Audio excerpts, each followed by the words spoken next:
clear water. I want to pick a trailer that has very little action. This is one that was given to me at the show. That's a great trailer for when the fish aren't very active. That's a striking something. I don't know what that bait is. Another one would be, man, a regular fluke. That's an awesome chatterbait trailer. Dude, I just bite it down.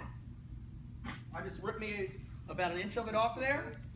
It's a great trailer because that bait's got action, but that trailer is just, that for me is moderately active fish. All right, the water's 50 to 70 degrees. They're sort of active. They're starting to bite. I want a trailer with a little bit of action. My favorite two are, here's one we talked about earlier. There's a boot tail swim bait. It's a great one. Another one is that dude right there. Who knows what that is? Yeah, dude, that thing is dope on a vibrating jig. Look at it right there.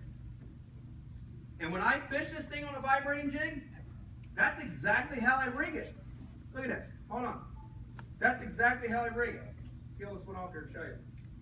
The devil's spear, when you're Texas rigging it, you lay it flat, right? When you're punching with this bait, you lay it flat. But when I'm fishing it as a trailer for moderately active fish, it's amazing.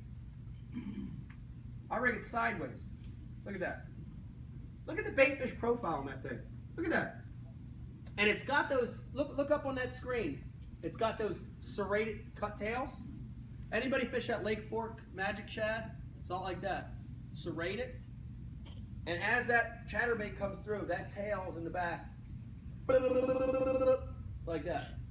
And then the last category, active fish. Fish that are juiced up. It's hot, it's warm, it's cloudy, it's getting ready to rain, and they're eating. I want something with a tremendous amount of action. And my two favorite would be a double-tail grub. Double-tail grub. Just a double-tail grub like you use on a jig. Big two curl tails, tremendous amount of action. Or that thing right there, which is this one down. That one right there is called, yeah, put that little hand on it. Wow. Hold on, bring that down a little bit, the hand. Bring that hand down right about there.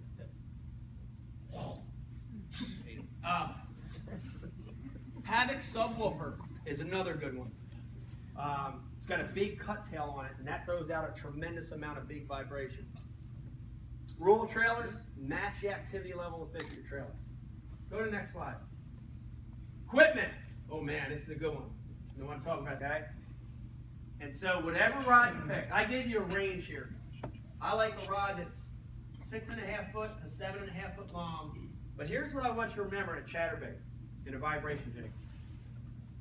Get a rod that has a 60-40 mix. Whatever brand you like. I don't care. Whatever brand you like to pick. Get more of a medium action rod when you're fishing this. A 60-40 mix, okay? This is our 7-foot medium action rod. Garcia Ike Series rod. Watch when I put a load on this rod. I want you to see the bend of this rod. Ready? There you go. I put a full load on that rod. Look at it right there. There it goes. Okay? That's our mark. It was right in between those two eyes. So 40% of that rod, the front 40%, that's tippy, man. There's a lot of spring there. I mean, that's soft. But that 60% is still backbone.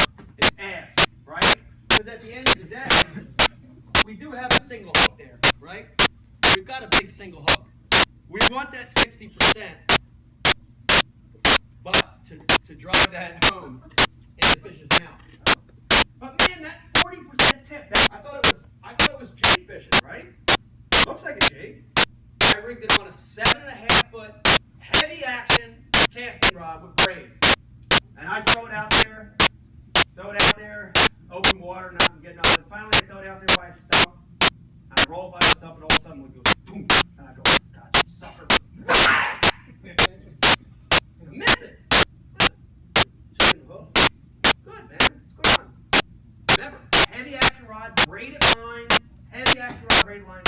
The next 5 bites I get, I miss all the bites. And dude, a lot of what was happening, what I figured out over the years, is this is more like a crankbait and a spinnerbait. Why are you going to pay double the money for Senko. Same way.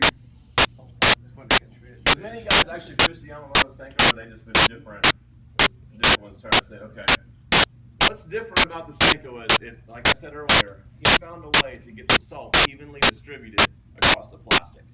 I've been with other soft plastic companies. They haven't been able to figure out a way, hardly no one's been able to figure out a way to get the salt.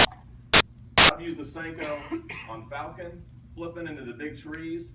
I've caught some giant, 7, 8 pound fish out of Falcon Lake on Senkos. Like I said, all the way to the Ohio River.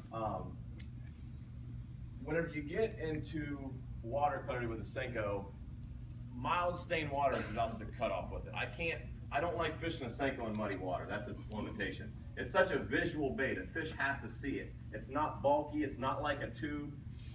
It doesn't matter if I'm throwing it weightless or I'm flipping it. Once it gets to be overly stained or too stained, it's hard to describe the stain. When I say a mild stain and beyond to mud, I get away from the Senko just because a fish, it just doesn't have a large enough profile. They can't see that little shimmy anymore, so it kind of loses its effectiveness. But most of the time, if it's clear to mildly stained, I'm going with this bait. Any lakes where there's vegetation, whether it be eelgrass, or which we have a lot of milfoil up here, hydrilla, those lakes with the grass seem to really, a Senko can be at times the only deal. So grass lakes, lakes is especially good. It's a perfect bait to skip in and around cover, and it's really, really easy to skip this bait. When you rig on a spinning rod, it doesn't take much, a little sidearm cast. Like I said earlier with the frog, I threw a Senko and skipped the Senko so much, that's actually where I learned how to skip, and then I began doing the same thing with the frog. And the same deal, you can practice in the driveway, go out, when it kicks up to above 30 degrees or 40 degrees around here, you can go out in the driveway and practice skipping that Senko across the pavement. And you can put this bait in places that, if some of the smaller waters we have around here, you're fishing behind somebody, okay? You can go in behind guys and skip this bait into places that, they might be skipping that dock, but where that Senko lines up, where it should go through that Senko, or see where that hook go through that Senko, and that's where I'm going to enter it from. I don't want to go back up too far or down too far because I'm going to put a kink in it. And when you put a kink in this bait, you lose the action. You all of a sudden go from a perfect, straight bait that falls steady and even. If you put a kink in it, it starts to spiral. It doesn't.